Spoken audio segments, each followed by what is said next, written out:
ဒီတစ်ခါကိုဖာပြောမဲ့ပုံပြေကလူသားနဲ့တစီတို့ရဲ့အချစ်ပုတ်ပြေလေးလည်းဖြစ်ပါတယ်ဒါပေမဲ့အဲ့ဒီပုံပြေမှာပါနေတဲ့နေရာအားလုံးကထူးဆန်းနေတာမလို့စာတေသားကောက်လေးကမေးကြည့်တဲ့အခါအခုပြောမဲ့ပုံပြေကနောက်လာမဲ့အနာဂတ်ကိုအခြေခံပြီးပြောမဲ့ပုံပြေလို့ကိုဖာကဆေးပြပါတယ်နိုင်ငံတွေမှာစစ်ကွဲတွေဖြစ်တာကြောင့်လူတွေအားလုံးဟာလည်းလုံခြုံမဲ့နေရာတစ်ခုကိုတွားဖို့တွေပြည်နေကြပါတယ်ဘူတာမှာစိုက်တဲ့ရထားကိုလည်းတေးချေတဲ့လူတွေကများတော့တဲ့အတွေ့အကြုံစစ်သားတွေကလည်းဝိုင်းပိနေကြရပါတယ်အဲ့ဒီတိတ်တူနေတဲ့လူအုပ်ထဲမှာတော့နေချိုက်ချမ်းဆိုတဲ့စစ်ပညာကိုတည်ယူနေတဲ့ကောက်လေးတယောက်လည်းစီးနေပြီဘူတာကလည်းပိတ်လိုက်ပြီးဖြစ်တာမလို့အဲ့ဒီလူအုပ်ကြားထဲကနေပဲတိုးထွေးလာခဲ့လိုက်ပါတယ်မိုးတွေကလည်းရွာနေတဲ့အပြင်ခိုးနားကျနေရချို့ကိုလည်းစားနေတော့ဂျိတ်ခက်ကလူနေရာကိုလည်းတွေးလိုက်ရပါတယ်တက်ခိုးဆောင်တစ်ခုတည်းကိုရောက်တော့အထဲမှာလည်း6ကတ်နေတဲ့အပြင်လူတယောက်မှမရှိတာမလို့တက်ခိုးဆောင်ပိုက်စေကိုတောင်မှအော်ခေါ်နေရပါတယ်အဲ့ဒီအချိန်ဒီနေရာကတဲလို့မရဘူးဆိုတဲ့အတားတစ်ခုထွေးပေါ်လာခဲ့ကထိုလူကတော့ရာချစ်စာဆိုတဲ့သူဖြစ်ပြီးကျေတော့ဖြူကိုလည်းလပိမတီကုတ်ကအမြဲစားနေလေစီတာပါတယ်ဂျိတ်ခက်ကလူနေရာကလည်းအဲ့ဒီလူကြီးကိုလောက်ပြောင်နေကြတာမလို့နေချိုက်ချမ်းကပဲဝေပြောပေးခဲ့လိုက်ပါတယ်အပြင်မှာမိုးတွေရွာနေတာမလို့မဖြစ်တာလို့တာတညတာလာတဲ့ရတာလို့နေချိုက်ချမ်းကဆေးပြနေတော့တက်ခိုးဆောင်ပိုက်စေကလည်းမူမူယူယူနဲ့ထားလာခဲ့ပြီးတော့တော်နှစ်ချောင်းကိုလည်းပေးထားခဲ့ပါတယ်။တိုးကိုလည်းယူလိုက်တဲ့အချိန်အဲ့ဒီနေရာကနေလို့မရဘူးဆိုတာကိုပါဒုတိယကြိမ်အနေနဲ့ထပ်အသိပေးသွားခဲ့ပါတ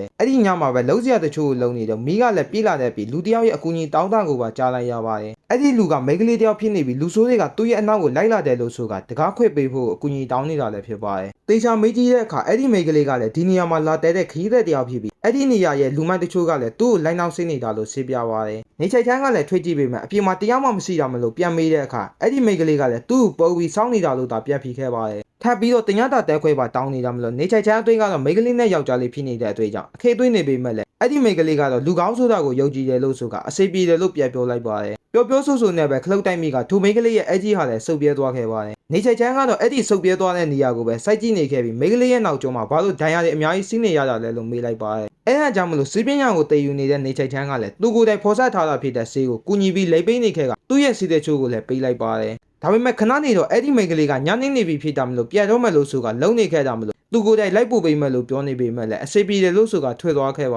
ယ်။နေချိုက်ချမ်းရဲ့နာမည်ကိုလည်းမေးခဲ့ပြီးသူ့နာမည်ကလည်းဆောင်းချမ်းလို့ခေါ်တယ်လို့ပြောခဲ့ပါတယ်။နောက်နေ့မနေ့မှာတော့ဘူတာတွေကလည်းပိတ်နေတော့လည်းဖြစ်တာမလို့အဲ့ဒီတဲခိုးစာကိုပဲပြန်လဲလာခဲ့လိုက်ပါတယ်။ဒါပေမဲ့ခဏနေတော့အော်တန်တစ်ခုကိုကြားလိုက်ရတာမလို့တွားကြည့်တဲ့အခါတေနေပြီဖြစ်တဲ့ဂျိတ်ကက်ကလူနေရောက်ရဲ့အလောင်းတွေကိုလည်းတွေးလိုက်ရပါတယ်။နေချိုက်ချမ်းကတော့တဲခိုးစာပိုက်စေကိုရဲတိုက်ဖို့ပြောလိုက်အဲ့ဒီခေကြီးကပစ္စည်းနေပြီဖြစ်တာမလို့တိုက်စရဲမရှိတာလည်းဖြစ်ပါတယ်။ဒါပေမဲ့ဘေးမှာစီးနေတဲ့ရဲချစ်စာကတော့အဲ့ဒီလူတွေရဲ့ဝိညာဉ်တွေကိုတရက်တစီတွေကနှုတ်ယူသွားတာလို့စစ်ပြပါတယ်။တရက်တစီလို့ကြားရတယ်မယုံကြည်ဖြစ်နေတဲ့နေချိုက်ချကိုလည်းတချစ်ကြီးကလက်ထည့်သွားခဲ့ပါတယ်။အပြေကိုထွေးလာတော့မှဆောင်းချမ်းကိုလည်းထိုင်းမိလိုက်ရပြီးအဲ့ဒီနေရာကမလှုပ်ချုံတော့ဘူးဖြစ်တာကြောင့်ဆောင်းချမ်းကိုလည်းဒီနေရာကထွက်သွားဖို့ပြောလိုက်ပါတယ်။အဲ့ဒီချိန်မှာဆောင်းချမ်းကသူ့မှာပြစရာတစ်ခုရှိတယ်လို့ဆိုကတနေရာကိုရောက်တော့သူကအဲ့ဒီနေရာမှာပဲနေတယ်လို့ပြောလိုက်ပြီးအဲ့ဒီနေရာကလည်းရေတွေးတစ်ခုရဲ့အထဲမှာလည်းဖြစ်ပါတယ်။ထပ်ပြီးတော့သူကတစီတယောက်ဖြစ်ပြီးသူ့မှာအရေးမရှိဘူးဆိုတာကိုပါပြလိုက်ပါတယ်။တကယ်တော့ဆောင်းချမ်းဆိုတဲ့မိန်းကလေးကကျင်းလင်းစာတီကမူမတ်တူရဲ့သမီးဖြစ်ပြီးအခုလေးစီလာရောဆိုတဲ့ဘုရားကျောင်းကိုဖျက်သွားခဲ့စေတော့ကဖျားနာပြီးတော့တေခဲ့ရတာလည်းဖြစ်ပါတယ်။အဲ့ဒါကြောင့်သူ့အဖေကလည်းအဲ့ဒီလာရောဘုရားကျောင်းထဲမှာပဲမြုပ်ပေးခဲ့ပြီးအဲ့ဒီနေရာမှာပဲသူ့ထက်အင်အားကြီးတဲ့ရေခါဆိုတဲ့မိစ္ဆာတယောက်ရဲ့ထိချုပ်တော့ကိုလည်းခံခဲ့ရပါတယ်။အဲ့ဒီနေ့ကစပြီးရေခါမိစ္ဆာတွေတက်ခိုးဆောင်မှာလာတဲ့လူတွေရဲ့ဝန်းကျင်တွေကိုလည်းယူပေးရတယ်လို့ဆောက်ချမ်းကဆေးပြပါတယ်။သူကလည်းထွေပြေးဖို့အကြိတ်ကြိတ်ကြိုးစားခဲ့မှုပြီးကြိုးစားတဲ့အချိန်တိုင်းမှာလည်းအခုလိုမျိုးဒဏ်ရာတွေသာရတယ်လို့ဆေးပြပါတ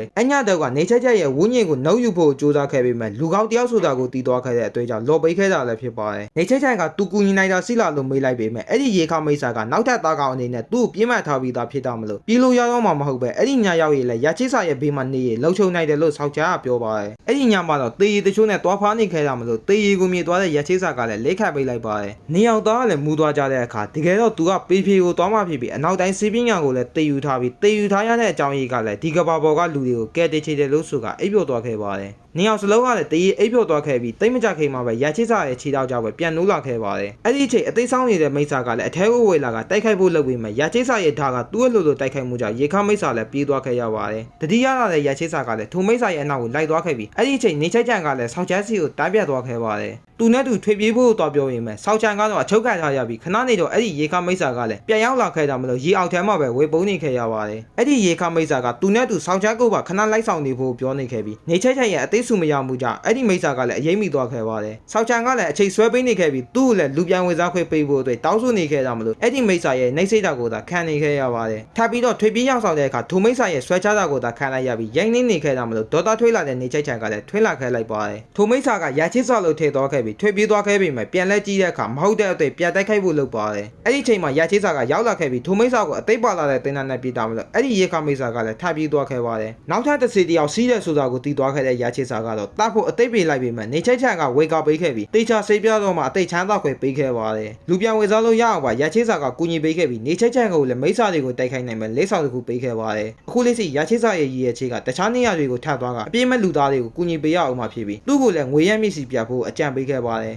နေချိတ်ချက်ကလည်းအဲ့ဒီဆုတ်ထွေးလာတဲ့လောကကြီးမှာလူတိုင်းကိုမကယ်တင်နိုင်ဘူးဆိုတာကိုနားလည်သွားခဲ့ကငွေရမျက်စိကိုပဲပြန်ပြီးသူတက်နိုင်တဲ့ကူညီပေးဖို့ကိုပဲဆုံးဖြတ်လိုက်ပါတယ်သူလောက်ရမဲ့ကတိတိုင်းဆောက်ချန်ရဲ့အယိုးပြကိုလည်းပြန်လဲမြုံနှံပေးခဲ့ကအေးချမ်းတဲ့ဘဝလေးကိုရပါစေလို့ဆူတောင်းပေးခဲ့ပြီးထွေးလာခဲ့လိုက်ပါတယ်ခဏနေတော့ဆောက်ချန်ကအနောက်ကနေလာဆွဲလိုက်ပြီးသူမထွေးလာရတဲ့အကြောင်းရင်းကလည်းရချိစာပေးခဲ့တဲ့ PC ကြောင့်မထွေးလာရဲခဲ့တာလို့ဆေးပြပါတယ်နောက်ဘဝကိုမကူသေးဘူးလားလို့မေးကြည့်တဲ့အခါသူကဒီမှာခဏနေချေသေးတာကြောင့်လို့သာပြန်ပြေခဲ့ပါတယ်နေချိတ်ချန်ကတော့ထုံးစံတိုင်းသူ့ရဲ့ရွာလေးမှာပဲဆောက်ချန်နဲ့သူ့ရဲ့စီးပညာတွေနဲ့ပဲလူတွေကိုကူညီပေးနေခဲ့ပြီးအခြေအကြာတော့နေအောင်သားရဲ့တန်ရောစိတ်ဟာလည်းပိုခိုင်လာခဲ့ပါတယ်အခြေအကြာတော့ဆောက်ချန်ကဆေးကိုတလန်တိုးဖို့ဆုတ်ဖြတ်လိုက်ပေမဲ့မှန်တမ်းမှမမြင်လိုက်ရတဲ့သူ့ရဲ့ပုံရိပ်ကြောင့်ပဲနောက်ကိုပြဆုတ်သွားခဲ့ပါတယ်အခြေတွေကတော့ကြာလာခဲ့ပေမဲ့နေအောင်သားလိမ့်မထကြသေးတာမလို့စိတ်မရှိတော့တဲ့စာသေးသားကောက်လေးကတော့ကိုဖော်ကိုပြောနေခဲ့ပြီးပုံပြေကိုပြီးအောင်နားထောင်ဖို့ကိုတော့ကိုဖော်ကပြန်ပြောပါတယ်အဲ့ဒီချိန်နေအောင်သားကလည်းဗျိုက်သူထွေးလာခဲ့ကြပြီးသူ့ကိုလက်ထမလားလို့နေချိတ်ချာကမေးလိုက်ပါတယ်တစီဖင်းနေတာကိုမညွညွေဘူးလားဆိုတဲ့ဆောက်ချယ်ရဲ့စကားကိုမညွညွေဘူးဆိုတာကြောင့်လက်ခတ်ပေးလိုက်ပါတယ်နောက်နေ့မနေ့မှာတော့မေဂလာဝေါ်ရုပ်သွားခဲ့တဲ့အခါလူတွေထွေပြေးနေကြတာကိုမေးလိုက်ရပြီးမေးကြည့်တဲ့အခါမှာဒီနေရာမှာလည်းစစ်ကွဲကြီးကြာရောက်နေပြီလည်းဖြစ်ပါတယ်အဲ့ဒီချိန်လူအုပ်ကြားထဲကနေရေခါမိတ်ဆာကိုပါထမ်းမြင်လိုက်ရတာမလို့အဲ့ကိုပြတ်ပြေးသွားခဲ့ကဆောက်ချန်ကိုပြတ်သွားပြောပါတယ်လက်နေတဲ့နေရာသားကလည်းအကိုးစရာတစ်ခုဖြစ်တဲ့ရချိစာပေးခဲ့တဲ့ပစ္စည်းကိုပဲအိမ်မှာချိန်ထားလိုက်ပါတယ်အဲ့ဒီ PC ကြောင့်ပဲထိုမိတ်ဆာကဝေမရဖြစ်နေခဲ့ရပြီးအဲ့ဒီ PC ကိုလည်းဝေလိုက်အသိဖောက်ဖို့အတွက်ဆောက်ချာကတကားဝမှာချီထားလိုက်ကအသိဆောင်နေလိုက်ပါတယ်ဒါပေမဲ့အဲ့ဒီမိတ်ဆာကအင်အားအရန်ကြီးမားတဲ့အတွေ့အကြောင်းအစိကနေမဝေလာပဲအနောက်ကနေပဲဖောက်ဝေလာခဲ့လိုက်ပါတယ်အဲ့ဒီစိတ်ကြောင့်ပဲနေချက်လည်းလွတ်သွားခဲ့ကတားဖို့လုံနေတဲ့ထိုမိတ်ဆာကိုလည်းမီးအိမ်နဲ့ရိုက်ခေလိုက်ပါတယ်ထပ်ပြီးတော့တိုက်ခိုက်ဖို့လုံနေတာမလို့တစ်ချိန်တည်းနဲ့ထပ်လွတ်သွားခဲ့ပါတယ်အသေးတိုက်ခိုက်ဖို့ပြင်နေတဲ့အဲ့ဒီမိတ်ဆာကိုရချိစာပေးခဲ့တဲ့ PC ရဲ့အကူအညီကြောင့်လည်းပဲနေနိုင်ခဲ့ပါတယ်တတိယလာတဲ့နေချက်ကိုလည်းသူတို့လောလပ်ပြီးဆိုတာကိုပါဆေးပြနေတော့ဒုတိယချီကွေးလာတဲ့အဲ့ဒီအိတ်ကြောင့်ပဲသူကလည်းတွားရတော့မှဆိုတာကိုပါတီးလိုက်ကြရပါတယ်တဖြည်းဖြည်းနီးကန်းလာတဲ့အဲ့ဒီဝူးညင်တွေကဆောက်ချမ်းကိုဆွဲခေါ်သွားနေတာမလို့ဘယ်လိုမှမဖြစ်နိုင်တော့တဲ့အတွေ့အကြုံနေအောင်သားရဲ့လေးတွေဟာလည်းပြေးသွားခဲ့ပါတယ်အဲ့ဒီချိန်အမိရနမ်းလိုက်တဲ့ဆောက်ချမ်းရဲ့အနံတစ်ခုကြောင့်အမတ်တရားတွေနဲ့အတူတဖြည်းဖြည်းအရေးတွေကလည်းပြတ်ပေါ်လာခဲ့ပါတယ်အဲ့ဒီဝူးညင်တွေကလည်းလော်ပေးလိုက်ပြီးအကြောင်းရင်းကတော့စိတ်မှန်တဲ့ခံစားချက်တစ်ခုကြောင့်လူအဖြစ်ကိုပြန်လဲရောက်စီသွားခဲ့ပြီးပုံပြေရဲ့အစုပ်သားမှာတော့နေဝင်စည်းစားလေးနဲ့အတူနေအောင်သားရဲ့ပုံပြေလေးဟာလည်းပြီးဆုံးသွားခဲ့ပါတယ်အဲ့ဒီချိန်စိတ်ဝေစားသွားတဲ့စာသေးသားကောက်လေးကအနာဂတ်မှာထူးခြားတဲ့ PC ချို့ကိုမေးနေခဲ့တာမလို့ဖြီးရခင်းနေတဲ့ကိုဖားကလည်းသူ့ရဲ့ပုံပြေကိုမတ်ချစ်ပေးဖို့သာပြောနေခဲ့ပါတယ်နောက်ထပ်ပြောရမယ့်ကိုလည်းရဲ့အချစ်ပုံပြေကိုတော့နောက်ဗီဒီယိုမှာစိတ်တက်ပေးသွားမှာမို့ကျွန်တော် like share comment နဲ့ YouTube မှာ subscribe လေးလုပ်ခဲ့ပြီးတော့အားပေးခဲ့လို့ရပါတယ်ကျွန်တော်ကတော့ Y ပါ